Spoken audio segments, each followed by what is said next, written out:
Me and my wife, Jessie, had our daughter 2 years ago. Jessie is a smoker. She doesn't smoke a lot, but she consumes 2/3 a day. She wanted to be the one who got pregnant, and I told her that she couldn't smoke at any point in the pregnancy, and only after our baby stopped breastfeeding, she could start consuming again. She agreed. I'm against smoking. I don't smoke, but it doesn't bother me that much other people smoke, and to my delight. Jessie was never a person who smelled like cigarettes despite being a smoker. The reason I'm against it's that my father died of lung cancer, and guess what? He smoked. When our daughter was born, I managed to stay at home for 1 year and 3 months, because it hit the pandemic and home office. So we could both take care of it. Jessie also took advantage of the home office, same company, I'm in a higher position. When our company asked for employees to come back from the home office, we decided that we didn't want to put her in childcare yet, and we decided together that I would come back, and she would quit to stay at home all the time. Currently, we have a fair division of tasks at home. When I get home from work, I take care of our daughter so she can rest, and 2 days a week, part-time, I work at home so as not to overload. I know she stays overwhelmed, but I try to help. Recently, our daughter weaned, and Jessie came to talk to me that she wanted to finally start smoking again. I said that I wouldn't pay for them, but I pay for everything. I even proposed to rearrange my schedule in case she wanted to do some freelancer. She's also a designer. But I wouldn't give her the money. THR cigarettes are my limit. She was annoyed, saying that we agreed on her being SOM and that I would provide financially for the family, including her expenses, and I am going behind our agreed. I never paid back / would pay for a cigarette of hers, and she has known this for years. She's still mad at me, saying I'm using being the breadwinner to not let her smoke and forcing her to look for another way to earn money to buy something she wants. I don't know if I'm wrong, but cigarettes are a choice and a bad addiction. I don't feel comfortable paying for it.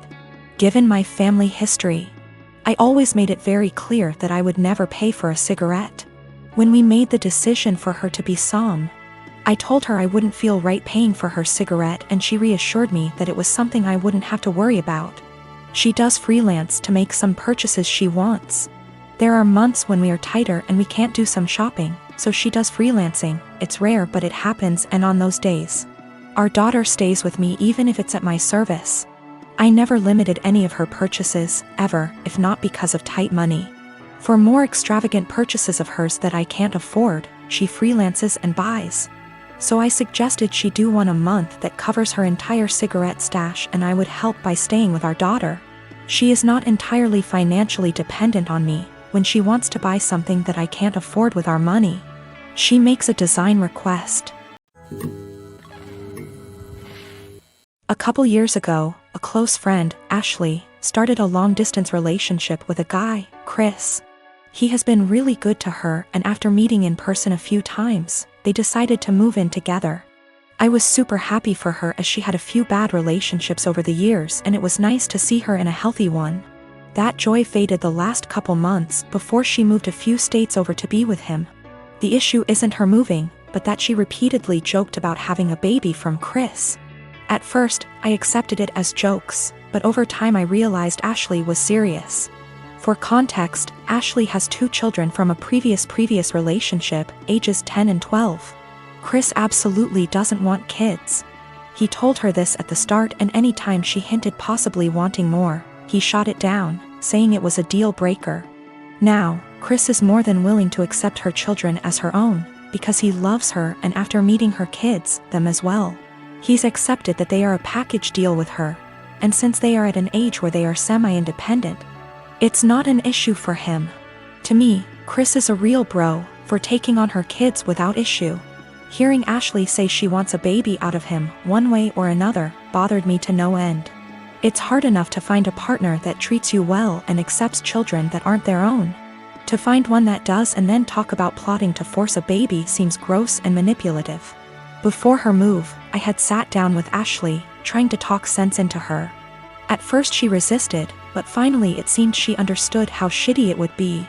After I felt like she had understood, I put the issue behind me and helped support her through the hassle of moving. A few days after she left, I got a call from a mutual friend who delves into the Wiccan / metaphysical realm. She was distraught and confessed to me that shortly before Ashley's move, Ashley had come to her asking for a fertility spell. This friend didn't feel comfortable about it and refused. When pushed, she said she cast a spell for a healthy and honest relationship, but told Ashley it was for fertility. As you can imagine, I was livid. I messaged Ashley, confronting her about what I learned, and she laughed it off as she was desperate, but magic is fake anyway. So what's the harm? She then let it slip that since Chris was planning on getting a vasectomy in a few months, she had poked holes in their condoms as a last-ditch effort. At that point, I couldn't stay silent. I gathered up screenshots of all the conversations over the last few months and sent them to Chris. He understandably freaked out and kicked her out. Now, Ashley hates me because she was kicked out after a huge move and didn't have a job or money to make it back. She said I'm a terrible person for putting her and her kids out on the street. I am a 37-year-old male. I have a 13Y.0 son. I was a widower when I met my now wife. She has a 16Y.0 daughter from another relationship. The family is often on pretty good terms. My son is the quiet one in the house. He keeps to himself a lot, but not to the point of being concerning. My wife and stepdaughter are the complete opposite. They both encourage him to be outgoing and share activities and join gatherings with extended family. My son complained about having to be forced out of his comfort zone and having his need for space invalidated. I spoke to both my wife and stepdaughter and asked them to give him space and freedom to spend his time however he wanted. They apologized and promised to let him be. As Mother's Day was approaching, I wanted to throw my wife a surprise Mother's Day celebration. It was no longer a surprise because my stepdaughter gave her the heads so she could prepare. Yesterday I got off work earlier than usual to get final arrangements done. We planned to celebrate at the restaurant and invited her family there. I had the key, and while I was entering the house through the front door, I overheard my wife and stepdaughter talking to my son. My wife was asking my son if he could convince me to let him stay home and not go with them to the restaurant to celebrate. I paused and decided to keep listening. My son said why, and she told him that his introverted and socially inept attitude will make her family uncomfortable and will ruin the mood. He promised her that he'd be well behaved and would try to interact and socialize with everyone, but she said that she wasn't buying it. He kept reassuring her, but she snapped and told him that technically she's not his mom, so she didn't get why he wanted to celebrate Mother's Day with her so badly. My stepdaughter threw some, I don't remember, backhanded comment, and then both of them were shocked to see me standing there. Both were staring without saying anything. I told my son and his stepsister to go to their rooms, then told my wife that the celebration was off, cancelled. She tried to argue, asking why repeatedly, and I told her why. She tried to explain that she didn't mean it like that and that I only heard part of the conversation but not all of it. I told her I was done arguing and the decision was already made. She yelled, asking what she was going to tell her family, and said that I was making tremendous mistake towards her. I ignored her while she kept throwing tantrum after a tantrum. Early this morning she took my stepdaughter and went to stay with her folks. Not a single call or text from her so far. Situation is full of tension. I'm upset still, but more hurt, to be honest. I mean, yes, I did say I was going to have this celebration, but I thought that what she said to my son was too harsh to ignore. I recently won an all-expense-paid trip to Disney World for 4 nights, for myself and 3 guests.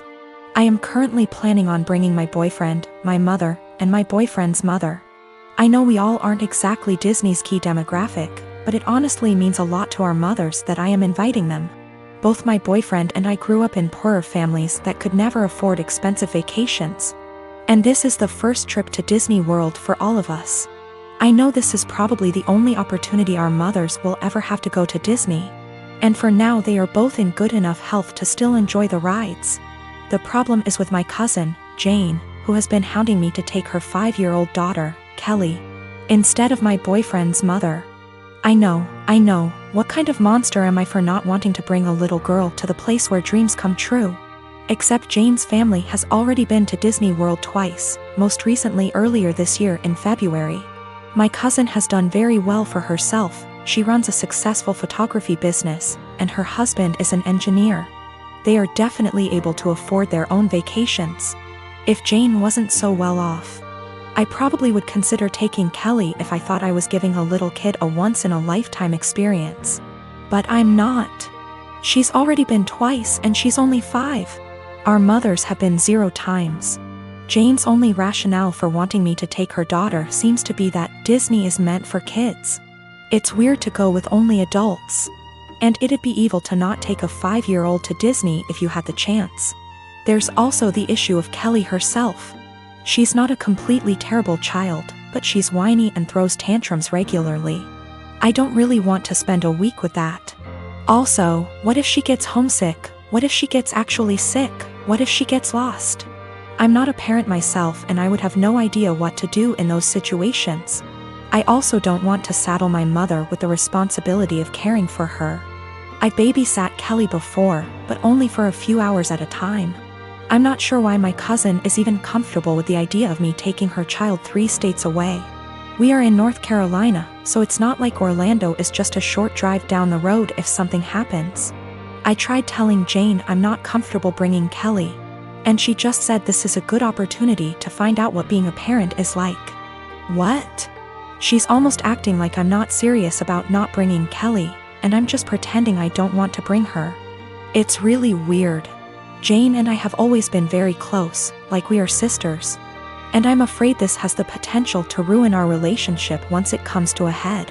What is the best way to tell her no without sounding like an evil child hater, or am I being selfish for not taking a kid to Disney?